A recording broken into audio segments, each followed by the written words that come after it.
शाम का वक्त था। मस्जिद के सहन में हल्की हल्की ठंडी हवा चल रही थी। अजान की आवाज़ अभी अभी ख़त्म हुई थी और लोग नमाज के लिए सफ़े बना रहे थे। उसी मस्जिद के कोने में एक गरीब आदमी बैठा था। उसके कपड़े पुराने थे, चेहरे पर थकान थी और आंखों में अजीब सी नमी। उसका नाम यूसुफ था। वो हर रोज़ इस मस्जिद में आता, लेकिन कभी किसी से कुछ मांगता नहीं। बस चुपचाप बैठता, नमाज पढ़ता और चला जाता। आज उसकी हालत कुछ अलग थी। उसकी हथेलियां कांप रही थीं। दिल में एक ही बात घूम रही थी, घर में आटा खत्म हो चुका है, बच्चे भूखे हैं और आज पूरे दिन उसे कोई काम नहीं मिला। मगर फिर भी यूसुफ ने किसी के सामने हाथ फैलाने की हिम्मत नहीं की। उसने सिर झुकाया और दिल ही दिल में कहा, या अल्लाह, तू मेरे हाल को जानता है। मैं किसी के सामने रोने से बेहतर तेरे सामने रोना पसंद करता हूं। नमाज शुरू हुई। यूसुफ सजदे में गया तो उसकी आंखों से आंसू गिर पड़े। वो कोई लंबी दुआ नहीं मांग रहा था, बस इतना कह रहा था, मालिक, मेरे बच्चों की भूख देख ले। सजदा खत्म हुआ, नमाज पूरी हुई और लोग उठने लगे। यूसुफ वहीं बैठा रहा, जैसे उसका दिल अभी भी सजदे में ही अटका हो। उसी वक्त मस्जिद में एक अमीर आदमी दाखिल हुआ।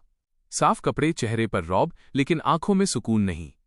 उसका नाम सलीम था। दौलत उसके पास बहुत थी, लेकिन दिल बेचैन रहता था। उसने नमाज पढ़ी, लेकिन नमाज के बाद उसका दिल अचानक उस कोने की तरफ खिंच गया जहां यूसुफ बैठा था। न जाने क्यों वो उसके पास चला गया। सलीम ने धीरे से पूछा, भाई क्या बात है, तुम परेशान लग रहे हो।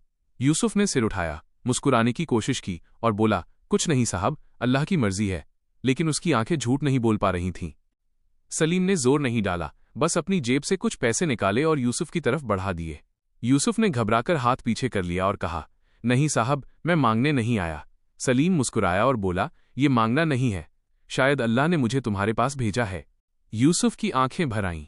उसने पैसे लिए, लेकिन उससे ज्यादा उसे जो चीज मिली वो था एहसास कि अल्लाह उसे भूला नहीं है। उसने कांपती आवाज में कहा, अल्लाह आपको इसका बेहतर बदला दे।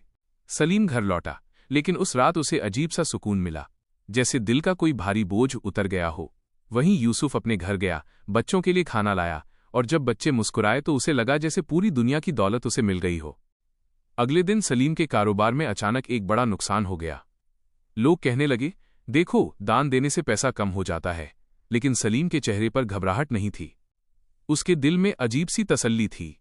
कुछ ही दिनों में अल्लाह ने उसके लिए ऐसे रास्ते खोले जिनकी उसने कभी कल्पना भी नहीं की थी, और उसका नुकसान कई गुना फायदे में बदल गया। यूसुफ आज भी मस्जिद आता है, लेकिन अब उसकी आंखों में मायूसी नहीं, यकीन है। और सलीम जब भी उसे देखता है तो अपने दिल में यही कहता है कि असली दौलत वही है जो अल्लाह की राह में दी जाए, क्योंकि जो अल्लाह पर भरोसा करता है, अल्लाह उसकी उम्मीद को कभी खाली नहीं लौटाता।